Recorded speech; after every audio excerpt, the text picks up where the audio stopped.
Ja som ací, benvingudes i benvinguts a un nou programa de Som Igualtat Torrent. Al calendari de febrer trobem un dels mesos més reivindicatius de l'any en diverses cites importants, com ara el 6 de febrer, Dia Mundial de Tolerància Zero a la mutilació genital femenina, i és per això que estaran amb nosaltres els amics de Red Aminatà per a parlar-nos del seu treball en la prevenció d'aquesta forma de violència tan agressiva contra les dones. El dia 11 de febrer també es va celebrar el Dia Internacional de la Dona i la Xiqueta en la Ciència i hem tingut el plaer de parlar amb Pilar Mateo. Ella és una científica reconeguda internacionalment en el camp de la química i que a més ha estat treballant durant els últims mesos en un projecte col·laboratiu amb l'Ajuntament de Torrent per a la lluita contra el mosquit tigre. Amb ella tindrem ocasió també de parlar sobre la dona en el món de la ciència. Però no acabem ahir perquè també el 22 de febrer es va celebrar el Dia Europeu de la Igualtat Salarial i hem tingut a bé convidar al nostre plató a Lorena Silvent. Ella és la presidenta de la Comissió Mixta de la Mancomunitat de l'Horta Sud i amb ella parlarem del Pla d'Igualtat de la Mancomunitat i de tot el treball que es desenvolupa amb la col·laboració dels ajuntaments de la comarca de l'Horta Sud. Però no acabem ahir el nostre programa perquè demà mateixa comença una nova setmana de les dones de Torrent, la 37a edició, amb tota una programació molt reivindicativa, molt històrica, on les dones torrentines van a ser protagonistes i per això va estar així al nostre plató la regidora d'Igualtat, Marina Olivares, per a donar-nos tots els detalls d'aquesta nova setmana de les dones de Torrent. Així que amb tot això us convidem a que es quedeu amb nosaltres per a un nou programa de Som Igualtat Torrent. Comencem. El passat 6 de febrer, Dia Mundial de Tolerància Zero contra la mutilació genital femenina, es commemora este dia en esta lluita contra esta lacra social que a nivell mundial ens dona unes xifres de 200 milions de dones que han sofrit aquesta mutilació genital femenina, com dèiem, però que a Espanya, i ara parlarem, no està exenta de que les dones correguen aquest perill. I és per això que tenim amb nosaltres a Felipe Hurtado, que ell ve de la Fundació Red Aminatà. Benvingut, Felipe. Hola, què tal? Ell és doctor en psicologia, especialitzat en psicologia clínica i sexologia i forma part d'aquesta associació que precisament treballa des de València per a ajudar a dones que estiguen en risc o que, per desgràcia, hagin patit aquesta mutilació genital, com dèiem. Benvingut. Gracias. Me explico un poco. Cuéntanos una miqueta qui sou Red Aminatà y quin treball realitzeu. Pues a ver, Red Aminatà es una asociación que estamos formados por un lado por profesionales que trabajamos o bien en el ámbito sanitario o en el ámbito sociosanitario, junto con Aminata, que lleva el nombre, que es una mujer mutilada de la República de Mali y que sufrió la mutilación genital cuando era bebé, ¿no? Y también en la Comunidad Valenciana, desde 2016, creamos un protocolo para la prevención y la detección y la recuperación de las mujeres que han sufrido mutilación genital. Pero bueno, lo más importante es prevenir que nuevas niñas sufran mutilación genital. Y entonces la Comunidad Valenciana, desde la Consellería de Sanidad, creó una unidad de referencia de la cual yo pertenezco y parte de los profesionales o de las personas que pertenecemos a la Red Aminatà formamos parte de esa unidad. El sentido de crearla es por lo siguiente. Tenemos que trabajar digamos, a nivel de cercanía con las mujeres y familias que tienen este tipo de costumbre cultural que es tan dañina para las mujeres, y el sistema público no tiene, como hay mucha rigidez con lo que es las categorías profesionales, no tiene la posibilidad, y todavía no existe, de crear lo que se llama la figura de agente de salud, que es lo que es Aminata. Entonces, Aminata es una mujer que la formamos como agente de salud, como otras más, y ella lo que hace es hacer talleres de sensibilización con población general, ¿vale? Y con ONGs que trabajan en el campo, bien con mujeres que vienen como refugiadas o de otras maneras, o a veces las recuperan de la situación de trata, y que además muchas veces van a tener mutilación genital. Y entonces, como es un tabú el hablar de estos temas, ella lo que hace es acercarlas al sistema sanitario público para ofertarle los tratamientos que siempre se van a hacer desde la atención sanitaria pública i universal, o sea, gratuïtament. Perquè, a més, diguem-ne, bueno, Espanya i València no està exenta, no, d'esta pràctica que ens pot resultar llunyana, però segons xifres tenim així, per exemple, que 70.000 dones procedents dels països on es practica aquesta mutilació i més de 18.000 xiquetes menors de 15 anys que estan en risc. Sí. Una barrera també és l'idioma, no? O la Clar. cultura, i en aquest sentit la pròpia Aminata, però també l'associació, no? És la que fa de pont Sí. per a sensibilitzar i en el millor dels casos, Claro. evitar que es produïsca esta mutilació i si s'ha produït tractar de, en la Claro. mesura del posible, pues ayudar a estas dones. Sí, como estaba comentando, al ser un tema muy cultural, hablar de ello les cuesta. Entre otras cosas porque tienen las mujeres el temor incluso a tener problemas con su grupo de origen, ¿no? Entonces, Aminata, junto con otras mujeres que también se están formando, ¿vale? Como agentes de salud, lo que hacen es como son un trabajo entre iguales. Entonces diríamos que ya no hay la barrera de las diferencias culturales y también que una mujer mutilada a su vez eduque en decir que eso no es bueno, sino que al revés es dañino, también es algo más cercano. Con lo cual, digamos, es más fácil que desde ahí se facilite el que utilicen, digamos, lo que es el sistema público que tenemos y que les podamos ofertar la posibilidad de mejorar la calidad de vida, que al fin y al cabo es lo que estamos haciendo. Correcto. Y fundamentalmente si tienen hermanas o hijas en edades de ser mutiladas, que sirva para que ya no vuelvan a mutilar, porque como has dicho las cifras, unas son las que siempre las mutilaciones se hacen en los países de origen, porque lo practican las etnias allí, por personas que se llaman cortadoras o circuncisoras, ¿vale? Pero en los países occidentales no se mutilan. Pero sí que es cierto que hay una diáspora de personas que han emigrado y que viven con nosotros en nuestra sociedad, que proceden de esas etnias, y todo lo que intentamos es, a partir de la sensibilización y de la educación, es que ya no vuelvan a mutilar a niñas, que es lo que estamos intentando conseguir. I arribat el cas de que s'hagi produït aquesta mutilació, perquè a més hi ha diferents tipus, no, de mutilació que es fa en aquests casos, Sí. ¿hi ha alguna possibilitat de revertir la situació per a aquestes dones? Sí, a ver, si hablamos de las que están aquí, Clar, parlem de Clar. dones que ja estiguen així, que hagin sigut mutilades en els seus sí, països claro. d'origen. Vale, Y- de las mujeres mutiladas, a ver, la posibilidad es, la mayoría, a ver, siempre la mutilación, según el tipo de lesión que le hayan producido, porque la OMS, la Organización Mundial de la Salud, la clasifica en 4 tipos, ¿no? La más grave es la infibulación, que es el tipo 3, donde no solo cortan clítoris y labios menores y labios mayores, sino que luego las cosen y dejan un pequeño orificio para que salga la sangre menstrual y la orina, ¿vale? Entonces, aparte de las dificultades que va a producir en su estado físico, pueden tener más infecciones, problemas para los partos, etc. La mayor parte de mujeres, incluso de ese tipo y los otros tipos, lo que siempre va a tener son consecuencias psicológicas y consecuencias sexuales. Su sexualidad la viven de forma traumática y son siempre violaciones. Si a eso le añadimos que muchas veces las casan con hombres mayores cuando ellas son aún púberes o adolescentes y muchas veces huyen justamente en procesos migratorios ante esa situación y que luego en el camino entran en redes de trata y las violan y en fin, que tienen una serie de consecuencias, pues lo que intentamos justamente es recuperar, que tengan una calidad de vida y recuperar al máximo todas las consecuencias, tanto las psicológicas como las sexuales como las físicas. Por ejemplo, a veces hay infecciones urinarias de repetición, a veces hay problemas ginecológicos importantes que luego van a causar infertilidad. Entonces intentamos pues, recuperar todo lo posible la salud para que luego gestionen su vida y sepan, digamos, manejarse sin este tipo de consecuencias y que, bueno, pues que incluso en las relaciones que establecen con los hombres de su cultura, que establezcan una relación de igualdad, no una relación donde los hombres son los que gobiernan o dominan a las mujeres. Que ahí serà, bueno, lo més complicat, no? Imaginem també.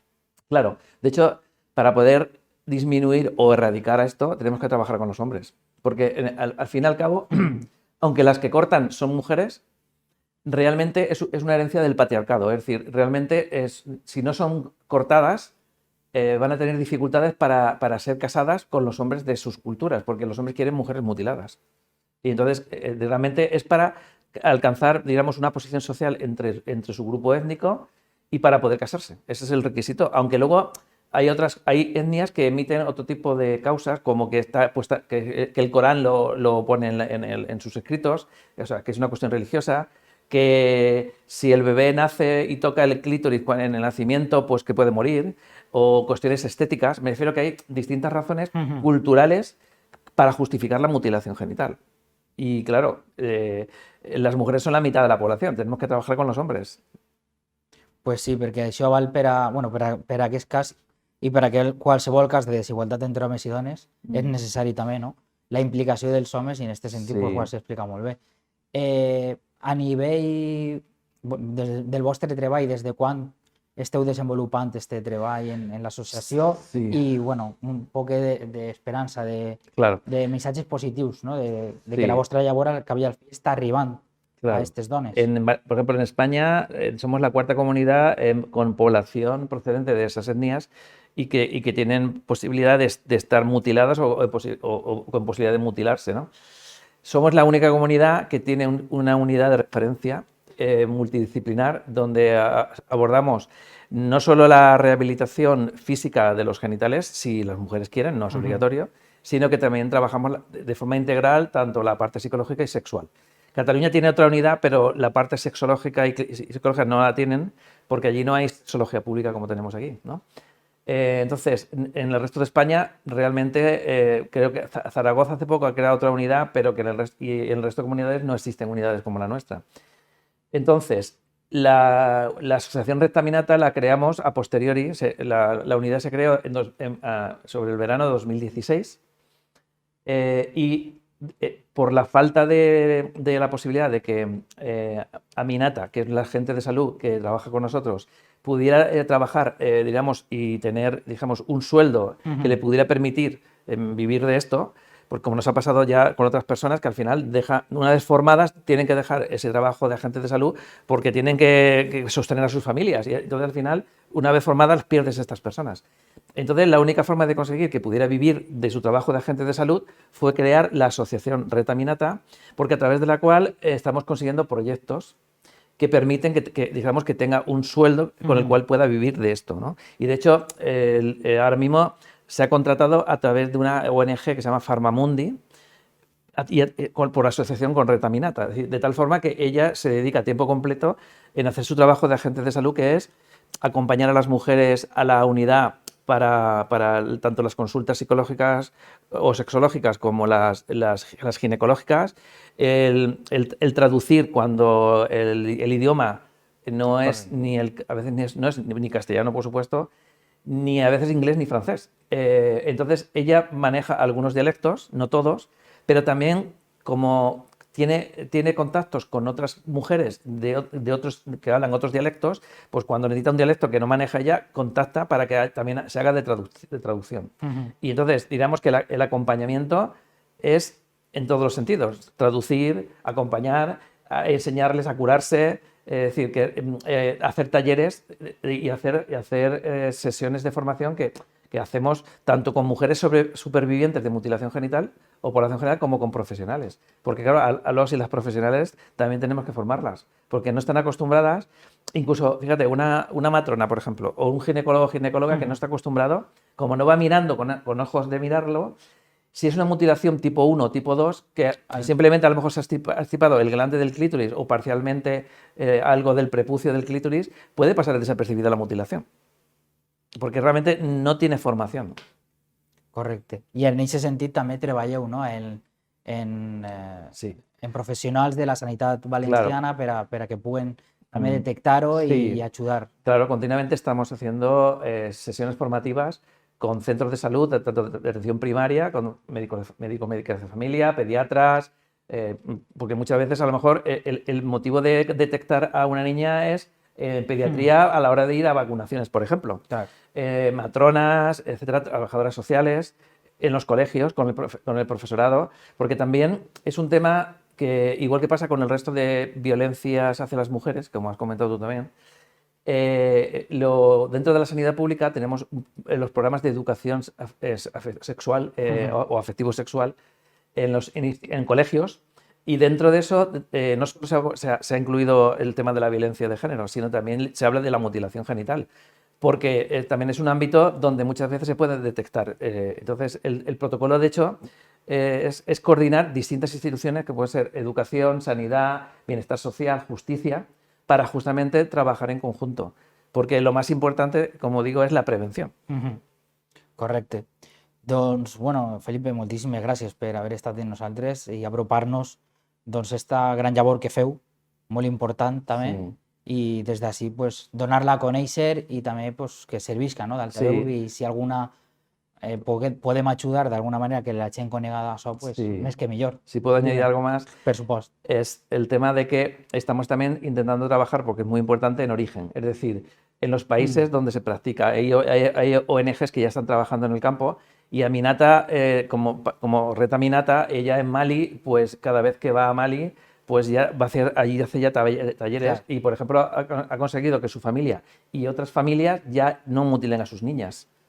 Y, entonces, uno de los trabajos que se intenta hacer en origen es a las personas que son las que hacen los cortes o circuncisoras, que viven económicamente de eso, es que se les da un dinero para que puedan seguir viviendo, pero ya no cortando, sino haciendo otros trabajos de salud o de promoción de la salud en su zona de influencia.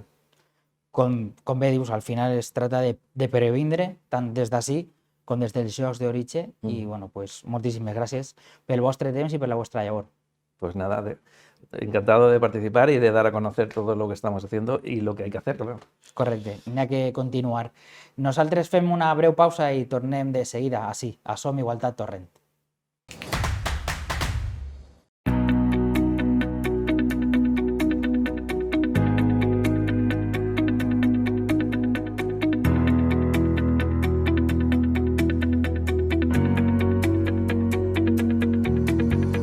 Bueno, esto es algo que vamos viendo a lo largo de la historia de lo que ha pasado con las mujeres inventoras, ¿no? y científicas.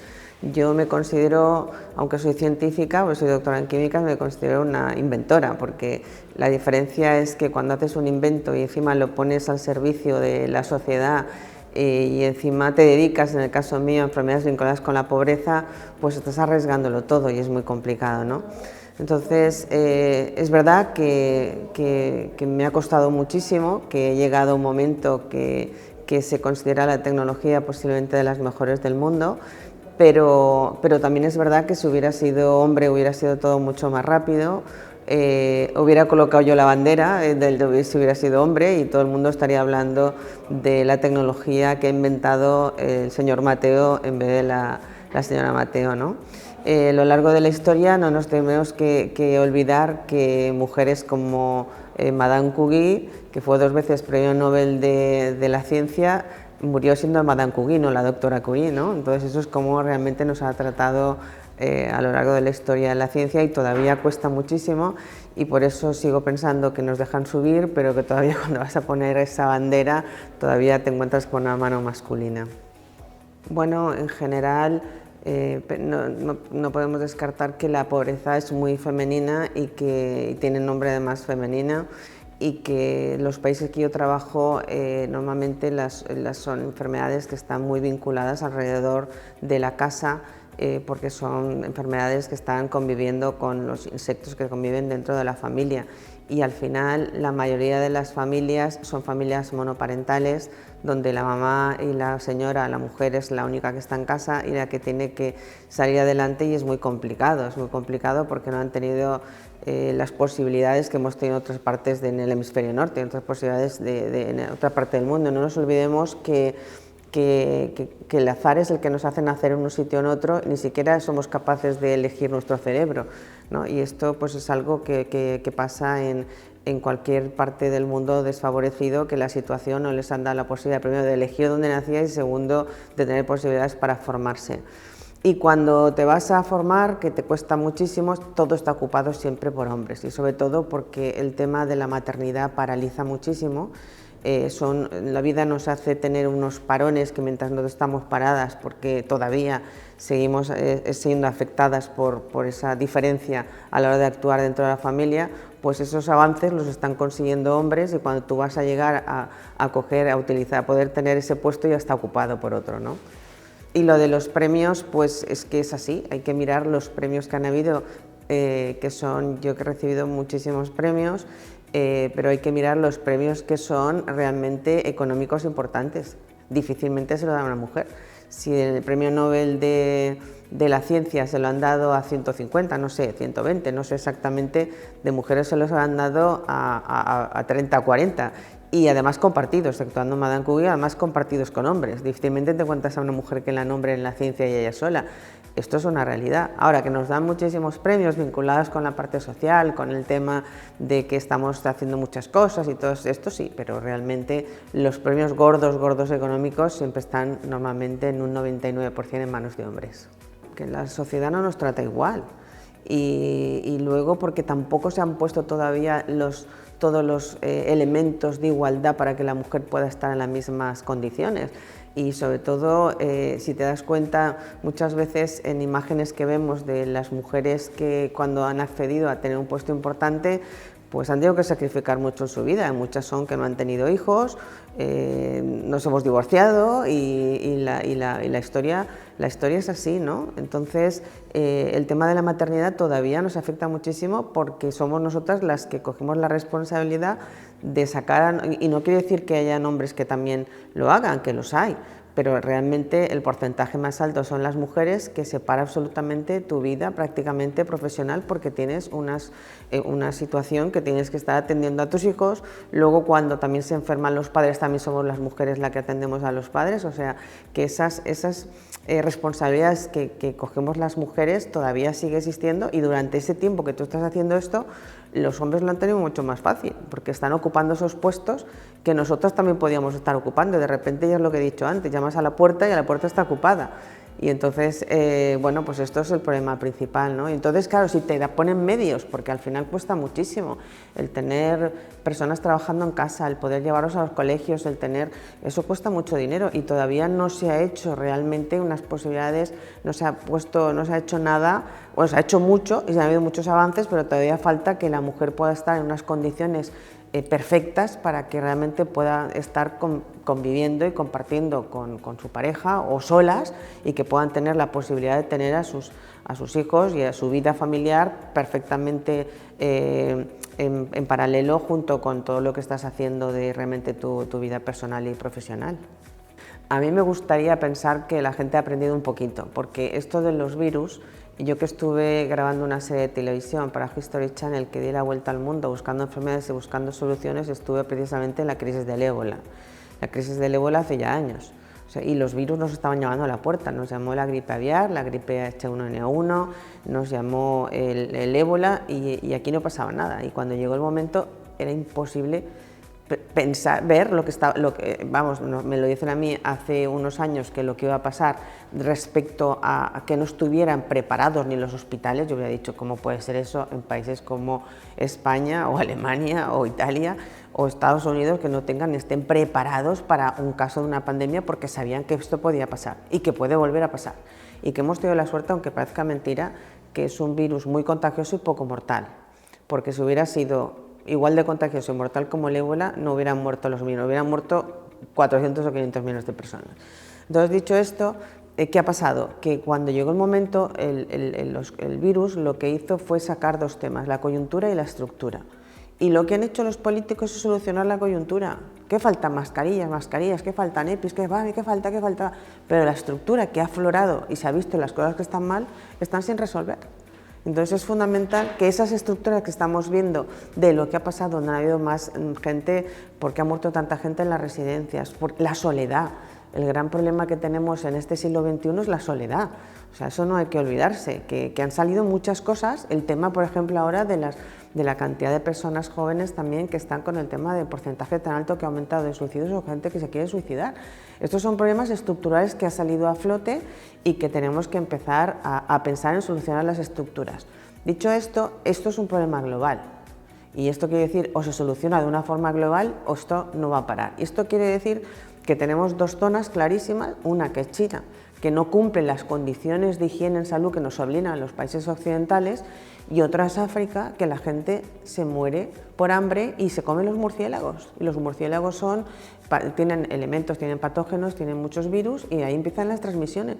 Entonces, o se obliga a un continente, como es China, un país tan grande, que parece un continente, de tanta gente que hay allí, que cumpla las condiciones que nos piden al resto del mundo y se ayuda a África a que la gente viva en condiciones, o esto no va a acabar porque se nos es muy injusto. Entonces todo el mundo viajamos, todo el mundo nos comunicamos y es fundamental empezar a hacer estructuras globales. A mí particularmente me molestaba muchísimo ver cuando en la época del COVID, y yo participé en el consejo en un comité asesor de expertos en la Generalitat Valenciana, me molestaba muchísimo cómo las comunidades autónomas, los países, estaban compitiendo a ver cuántos muertos tenían y quién lo había hecho peor o lo había hecho mejor. Esto es una vergüenza, esto no puede ser así.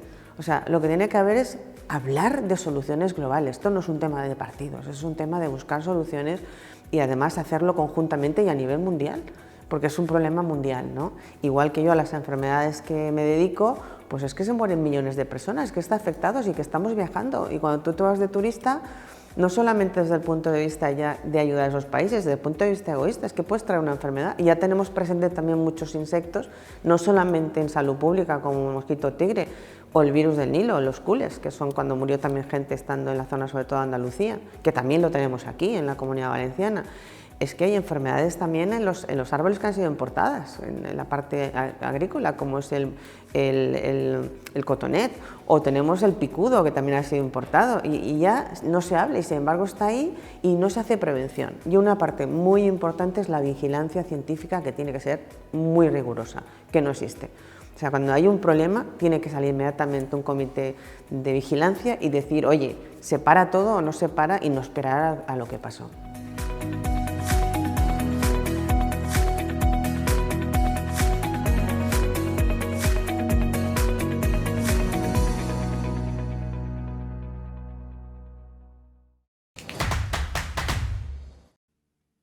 I seguim amb el nostre programa de Som Igualtat Torrent i ho fem també en aquest mes de febrer parlant de dies importants, reivindicatius, i en aquest cas ens referim al 22 d'abril com a Dia de la Igualtat Salarial, i és per això que hem volgut parlar amb la Unitat d'Igualtat de la Mancomunitat de l'Horta Sud, i per això s'acompanya Lorena Silvent. Benvinguda. Molt bon dia i moltes gràcies per fer-se ressò de les nostres mesures. Com a presidenta de la comissió mixta, doncs anem a parlar precisament de reivindicació laboral respecte a l'escletxa de gènere en el tema salarial, i ara parlarem de més coses en matèria d'igualtat, però precisament una d'eixes desigualtats se veu en el món laboral, tot i que Espanya, segons dades d'Eurostat, i anem a començar un poquet per ahí per les dades, de 2022 l'escletxa salarial és menor que la Unió Europea, però queda molt de camí per fer, perquè és cert que a mesura que avança l'edat de les dones, aquesta escletxa se va augmentant en el món laboral, i ahí és, bueno, pues on ens trobem en conceptes com el sostre de vidre, etc. I per això doncs ara anem a fer un poquet balanç de la unitat d'igualtat, com treballa des de la Mancomunitat. Bé, com a estructura és important saber que la igualtat la tenim concebuda com una àrea transversal. Aleshores treballa en totes les àrees de la Mancomunitat i com no pot ser d'una altra manera, aquesta unitat el que dona suport són a tots els ajuntaments i sobretot a aquests ajuntaments més xicotets que no tenen un tècnic o una tècnica especialitzada. Aleshores, la tasca principal és assessorament a les administracions, les campanyes de conscienciació en dies assenyalats, treballen molt també a través de xarxes socials per poder arribar a aquest públic més jove i també, com no pot ser d'una altra manera, donem un servei sobretot a les empreses, que seria la part que jo més conec, perquè, com sabeu, una de les mesures noves que ha fet que aquesta bretxa cada volta se vagi reduint, encara que no tenim del tot aquest impacte, és el poder tindre els plans d'igualtat a les empreses. Aleshores, oferim també aquest assessorament, com vos dic, per a saber com implantar-lo, inclús en el cas que és voluntari, saber quins beneficis fiscals pot aportar. I estic convençuda que aquests plans d'igualtat és una d'aquestes mesures que ha fet que aquesta transparència isca, perquè el problema és que moltes voltes hi ha desigualtats que no detectem i això ajuda molt al sector a dir, ostres, no érem conscients, això volem solucionar-ho. Correcte. De fet, de les dades que s'extrauen un poquet a nivell europeu o de l'Institut Nacional de Dones, una de les conclusions que s'extrau és això, no? Que amb la mancança d'estudis el que fa és que no se puguen detectar aquests casos, que una vegada se detecten pues ja podem ficar-li solució. No? El primer pas precisament és això, no? Veure que ahí continua havent un problema, que se li està donant solució, i des de la unitat d'igualtat, com bé dèieu, doncs a través dels ajuntaments, també assessorant a les empreses i a la pròpia ciutadania. Són aquestes 3 vies de treball. D'arribar a la gent, sí. Has comentat dirigir-se al públic jove i, de fet, la darrera campanya del 25N anava molt encaminada ahir a la joventut i, en aquest sentit, si vols, també podem fer un poc de repàs, no? Perquè anava molt... A més, vau dur va ser a la Psychowoman, no? Durant el 25N, sí. Durant aquest mes vau fer diferents activitats i també és molt important això, no? Involucrar a la joventut. Estem i intentem arribar molt a la gent jove anant directament als centres. Fem una tasca molt dirigida a la formació i informació i, com vos deia abans, el trencar estereotips que no se n'adonem i en la gent jove cala i és ahí on hi ha que actuar. I, efectivament, intentem arribar a ells en tiktokers, en youtubers, en imatges, que sabeu que és molt... per a ells és molt directe, i també molt recentment, ara el 14 de febrer, també va entrar un manual per ajudar també que se treballi als centres per a detectar aquestes relacions sanes i fèiem una campanya molt visual a través de pantalla de mòbil. És una forma d'utilitzar el seu llenguatge i ajudar a educar en igualtat. Una tasca molt important, ara tornarem sobre el tema del salarial, però també és tota la tasca de la unitat a l'hora de la protecció de la dona en temes de violència de gènere, i sense anar més lluny, la setmana passada, el 23, va organitzar també una jornada dirigida més a tècnics, però oberta, i també conta'ns una miqueta sobre esta i un poc la línia a seguir. Podem dir que la unitat d'igualtat és prou nova, és creada en l'anterior legislatura, i aleshores hem detectat aquesta mancança, com vos deia, de que moltes administracions, els tècnics o les tècniques no estan preparades. Nosaltres de la Mancomunitat no atenem directament a les dones víctimes, però sí que ajudem a oferir recursos i comptar els recursos que existeixen als ajuntaments, sobretot els més xicotets.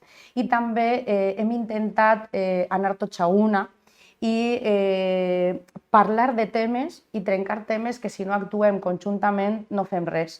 I en aquest cas me referisc al de les dones prostituïdes. Com sabeu, a la comarca tenim certs llocs que són molt habituals i me refereixo sobretot als pobles al voltant de la pista de Silla. I en aquest cas la Conselleria de Justícia també ha fet un esforç molt gran i parlant amb el front abolicionista i traient un decàleg d'actuacions que cal fer, i la primera d'elles, per suposat, demanar una llei abolicionista, però la primera d'elles, a l'àmbit que a nosaltres ens correspon, és tindre ordenances, totes iguals, als municipis, que siguin abolicionistes. Sabem que això no és suficient per acabar el problema, ni molt menys, el problema és molt complex, però sí que és important que la ciutadania se consciencie i que cada vegada vegin que això no és algo que està permès, que estem parlant de drets humans i que no podem donar-ho per fet o parlar de que és una activitat econòmica i que se pot alliberar. I crec que la Mancomunitat, en la mateixa línia que la Conselleria, hem donat en la clau perquè hem donat veu a les dones silenciades, hem donat veu a les dones que han sigut víctimes de violència de gènere i hem col·laborat en aquestes sessions que han sigut molt didàctiques, perquè sols quan escoltes a una dona que ha eixit de la prostitució te n'adones del que n'hi ha darrere. I en aquest sentit col·laboren, ja sabeu, altres institucions i forces de seguretat, i aleshores en aquesta jornada del dia 23 el que volíem és que tots els tècnics, tots els que tenen matèria a tractar, bé siga d'ajudes, bé siga de mesures de prevenció, bé siga a nivell sanitari, pogueren tindre veu i poder entre tots veure quines coses se poden millorar, perquè també fa falta un protocol que ajuda moltes vegades a no tindre que revictimitzar a la dona, no tindre que tornar a contar el que has contat en la policia, en l'ambulatori, en la Guàrdia Civil, en serveis socials. I un poquet va per ahí l'esforç que nosaltres intentem fer, perquè són mancances que també ens diuen els propis ajuntaments. Correcte. Doncs en aquest sentit, bueno, pues és d'agrair, no? Que a més un treball conjunt, i és molt important, no? Aquest treball conjunt ja no únicament dels ajuntaments, sinó en coordinació a través de la Mancomunitat i de la Generalitat. I a nivell, com dèiem, més laboral, és de veure que parlem de dades macroeconòmiques, no? D'estadístiques a nivell nacional, a nivell europeu, i és molt difícil des d'una institució com la Mancomunitat doncs, tractar de fer aquest canvi, però bueno, en aquest sentit esteu aportant el vostre granet d'arena, doncs això, fent que les empreses pues, facin plans d'igualtat, sensibilitzar a través de campanyes, perquè és cert que les dones continuen, no? A mesura, ho dèiem al principi de l'entrevista, a mesura que avança la seva carrera professional, aquesta bretxa digital se va augmentant, ahí trobem aquest sostre de vidre, i a més en una època i en un moment que vivim en el que les dones cada vegada són les que estudien més, estan més formades, millor formades, al millor rendiment acadèmic, parlem a nivell estadístic, i després això no es trasllada al mercat laboral, no? I a mesura que avança la carrera professional d'una dona, continua veient-se esta bretxa. Sí. Aleshores, ahí ens queda treball per fer, i des de la Manco pues, i des de la Unitat d'Igualtat, correcte, què podríem fer? Sí que és cert que una de les mesures a nivell estatal, com sabeu, que és igualar els permisos per naixement de fill o filla o adopcions, ha fet que se sensibilitzen les empreses, perquè, clar, ja no te planteges contractar a una dona, me suposa, 4 mesos de baixa, no, és que ara també dona igual que siga home o dona perquè és un dret dels progenitors. Aleshores, per ahir hem avançat i la meva opinió, en molt poc de temps hem avançat moltíssim, però és de veres que queda molt per fer. Nosaltres, per exemple, com sabeu, tenim un portal que hem creat des de la Mancomunitat per a intentar volcar totes aquestes dades i fonts de diferents organismes, i aleshores també diferenciem, segmentem l'atur segons homes, segons dones, i com comentaves, vegem que quan entres en edat de criar, al final acaben demanant-se aquesta reducció de jornada i després acaben per no poder optar a aquests llocs de direcció. Aleshores, el que intentem és treure mesures, estudiar mesures per a aquesta conciliació. És cert que això també té que tindre un pas important per part de la societat, és a dir, les dones han de voler, perquè ahí també entres en un conflicte de qui elegís i qui no elegís, però per lo menos que puguen elegir. Aleshores, nosaltres el que també estem estudiant, i això encara no està en marxa, és un protocol que ajude econòmicament a mesures que al final, si tu decidisses cuidar el teu xiquet o la teua xiqueta, pues que te pugues incorporar en un període curtet de temps i que no pergues aquesta trajectòria professional. Molt bé. Doncs, Lorena, moltíssimes gràcies per haver estat amb nosaltres. Des d'ací seguirem molt de prop totes aquestes activitats de la Unitat d'Igualtat de la Mancomunitat de l'Horta Sud. I no res, fins la pròxima. A vosaltres i estem en contacte. Gràcies. Doncs anem a fer una breu pausa i tornem de seguida així, a Som Igualtat Torrent.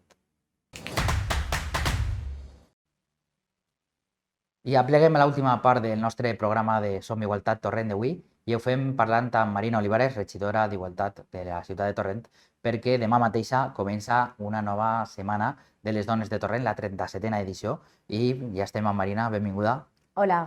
Per a contar-nos tots els detalls d'esta edició, que òbviament va tindre a la dona i a les dones torrentines com a protagonista, i en plural, perquè enguany moltíssimes d'elles van a ser les protagonistes, ara anirem parlant una miqueta, però demà mateixa comencem amb les dones de Torrent en la història, en aquest acte inaugural. Correcte, demà inaugurem la Setmana de les Dones de Torrent, que enguany du el lema Dones de Torrent, passat, present i futur, perquè s'ha enterat recentment i aprofitant el 775 aniversari de la Carta de Poblament de Torrent, que segurament n'hi hagueren 2 dones primeres pobladores de Torrent, del nostre municipi, i es comencem en l'acte inaugural de la setmana amb una ponència de Sandra Bernabeu, que és una doctora de la Universitat de València, especialista en història medieval, per a parlar un poquet de la vida de les dones en el passat, de la nostra ciutat, de les torrentines, que diguem són les primeres, les precursores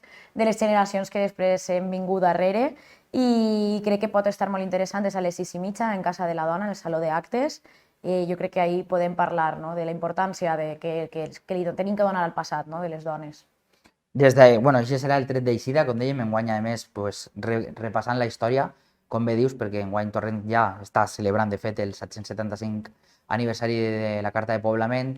Les dones majors també van a ser protagonistes, també parlarem del món empresarial, i bueno, tots els anys està el Premi Atenea, i enguany, a més, molt repartit, perquè s'ha volgut donar d'una manera més oberta, no sols a una persona, sinó a un col·lectiu de dones, i ara parlarem d'elles perquè precisament bueno, pues, veient la imatge gràfica de presentació de la campanya doncs, té molt a veure, no?, amb això. Sí, correcte. Enguany premiarem en el Premi Atenea a 7 joves torrentines, són 7 joves artistes de Torrent i que estan treballant, no?, per fer-se un lloc en el món de l'art, del disseny o de la fotografia, i creguem que era una idea des de l'Ajuntament pues prou pionera donar el Premi Atenea a un col·lectiu de jóvens, no?, que representen també pues, la lluita, no?, de les demés dones de la joventut torrentina que, bueno, pues, que lluitem dia a dia per fer-se un lloc en la societat i per la igualtat, i pensàvem que, bueno, volíem fer un guinyo a aquestes dones jóvens i està molt repartit efectivament. I, a més, el mateix divendres, que és este divendres, inaugurarem posteriorment al lliurament del premi la seva exposició col·lectiva, que estarà en el primer tram de l'avinguda, en el Ficus, al costat del nostre Ficus, i bueno, n'hi haurà 2 obres de cada artista i podreu disfrutar del seu art. Continuarem el diumenge 5 de març, també amb l'esport i la dona com a protagonista. En aquest cas serà el segon torneig de pàdel, ciutat de Torrent, que s'organitza al Parc Central. I d'ahir passem ja al dilluns 6 de març, on les dones emprenedores de Torrent tornen a reunir-se en aquesta trobada molt important i que sempre també doncs, té aquesta part, no?, de convidar algú, i en concret enguany serà Berito Moneta, qui col·labora en Col·laboració Ideat, vinga a aquesta jornada també molt important, no? Sí, per a correcte. veure el teixit empresarial de la ciutat i com la dona també, doncs és molt important també. Correcte, sí, el que hem intentat, com sempre, és fer una programació transversal i intergeneracional també, i això, i damunt com el propi nom del lema, no?, que tenim, doncs és el passat, el present i el futur, no?, i donar importància a totes les generacions de dones de la nostra ciutat, perquè totes tenen alguna que aportar o han aportat alguna molt important, totes les que venen darrere i les que ara són el present i seran el futur. I el diumenge repetim, com bé has dit, la segona edició del torneig del 8M de pàdel femení. L'any passat foren vora les 140 dones participants i pensaven que tenien que seguir amb aquesta iniciativa. I també el dilluns, com dius, tenim una nova trobada d'empresàries i d'emprenedores de Torrent.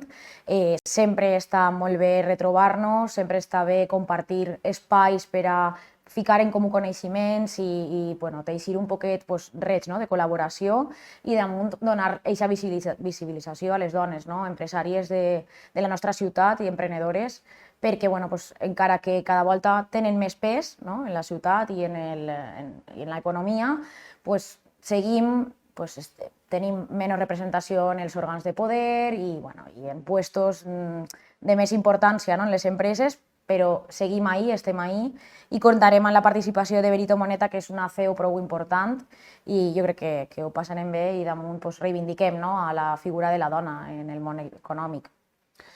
Correcte. En un dels nostres programes anteriors vam fer una visita a la Casa de la Dona per a conèixer alguns dels tallers que es realitzen allí, i un d'ells precisament era el de jocs de taula, sempre en una visió feminista, d'igualtat, i aquesta edició també va tindre una presentació molt especial, com és aquest joc de taula moderns a la Casa de la Dona, i, com dèiem, a través de María José Guerrero Reina, coautora, i d'Anna Fernández Guerrero, que és la il·lustradora, d'un joc de taula que se diu El Patri Hartado, i un joc de taula molt reivindicatiu que sorgeix precisament d'estos tallers. Correcte, sí. Això se ve treballant en els tallers de fa un mogolló de temps i la tallerista María José porta treballant molt en el tema, en aquest joc, el Patriarcado, que presentarem el dilluns 6 de març, ahir en Casa de la Dona, que també convidé a la gent que s'anime, perquè pot passar un rato divertit, també se farà reparto d'exemplars entre la gent que vinga a veure-nos, i és una col·laboració que hem fet el Departament d'Igualtat de l'Ajuntament amb María José, i és reivindicar, no? I empoderar a les dones des dels tallers, que és el que fem en Casa de la Dona, i bueno, presentem este treball el dilluns, aprofitant també aquesta setmana. Hem parlat d'història, d'art, d'esport, d'emprenedoria, dels jocs de taula, també de la part lúdica, i no ens podem deixar la part literària. Les dones escriptores de Torrent, el dimarts 7 de març, tindrem a les 6:30 l'Espai de Lectures Violetes, del que també hem parlat en el nostre programa, com bé conegueu, la presentació de La rebel·lió de Penèlope, una tertúlia literària amb Dolores García Ruiz. Correcte, sí. No podem oblidar l'Espai Violeta, no? Que ja és una iniciativa que ficarem en marxa en altres campanyes, i per donar també un espitjó a aquest espai decidirem en col·laboració amb la biblioteca pues, fer una tertúlia literària. Jo crec que, bueno, que estarà molt interessant perquè contem amb la presència de Maria Dolores, com bé has dit, que bueno, és una escriptora, no és de Torrent, però sí que és d'adopció, ja du molts anys així, i bueno, a més La rebel·lió de Penèlope crec que està enganxant a la gent perquè és bueno, un thriller, però també té aquesta part reivindicativa i feminista, o sigui que pot ser interessant. I aplegarà el dia 8 de març per a concloure aquesta setmana amb la marxa reivindicativa, que enguany serà de matí, la concentració i marxa a la plaça Unió Musical a les 11:30 per a concloure una setmana, com veiem, molt completa. Correcte, sí. Per a concloure i per a ficar la guinda pues, tenim, òbviament, el dia 8 eixa marxa reivindicativa que eixirà a les 11:30 des de la plaça de la Unió Musical. Arribarem fins a l'Àgora del Parc Central i bueno, primer estarem ahí, farem una marxa reivindicativa, no? i d'unió, no? De totes les dones i, bueno, i de tot el món que per supost vulgui acompanyar-nos, i després n'hi haurà paelles gegants perquè també volíem que enguany fora un any de retrobaments, no? I després d'aquests 2 anys que no hem pogut celebrar aquest dia de convivència entre les dones del nostre poble, i jo crec que també bueno, que serà bonic retrobar-se per pensar, no? I felicitar-nos per el que hem aconseguit, no? Durant aquests anys de lluita, però també per celebrar i per pensar i reivindicar el que ens queda per fer, que és molta feina. Doncs sí, bueno, a més aquesta seria la programació del 1 al 8, però també volem destacar, per exemple, una exposició col·lectiva, Les heroïnes de la nostra vida, que s'inaugurarà el 27 de març, també a la sala d'exposicions de la Casa de la Dona. Sí, correcte. És que, a més de la programació oberta a la ciutadania, sempre treballem la coeducació, i perquè pensem que és prioritari per a la igualtat, per a arribar, no? a aquesta igualtat real que necessitem per a millorar la societat. Aleshores, la coeducació estarà en els centres i també en algun centre de majors, que també fem una xerrada amb Merche l'Olivar, i també en alguna associació, com poden ser els andalusos, però en els centres escolars i els instituts hem estat treballant durant tot l'any, una programació que comença en novembre, sobre les relacions sanes, el buen trato, i tot això s'ha anat treballant durant tots aquests mesos, no només en novembre, se treballa durant tot l'any, i a més ara tenim un material també a treballar en comú en el Cefire que parla sobre dones referents que poden tindre els alumnes i les alumnes dels centres. Llavors, faran en facilitades de Casa de la Dona unes pancartes, unes lones, per a que puguen treballar-les, no? En les conclusions que traguen de tot aquest treball teòric que fan, puguen aplicar-lo i també amb una expressió artística se pugui exposar en Casa de la Dona i puguen vindre als centres escolars a visitar aquesta exposició. Molt bé, doncs bueno, ja ho sabeu, des de ja mateix, des de demà, una setmana molt completa en matèria reivindicativa d'igualtat per a homes i dones, i en aquesta lluita, en aconseguir-ho de manera efectiva, doncs els treballs de la regidoria en aquesta setmana i la resta de l'any. Així que moltíssimes gràcies, Marina, per haver estat una vegada més amb nosaltres. Gràcies a vosaltres. I doncs ja ho sabeu, així acabem el nostre programa del mes de febrer, molt complet i amb tota l'agenda de la primera setmana del mes de març per a reivindicar esta igualtat entre homes i dones. Nosaltres ens acomiadem i ens veiem al pròxim programa de Som Igualtat Torrent. Adeu.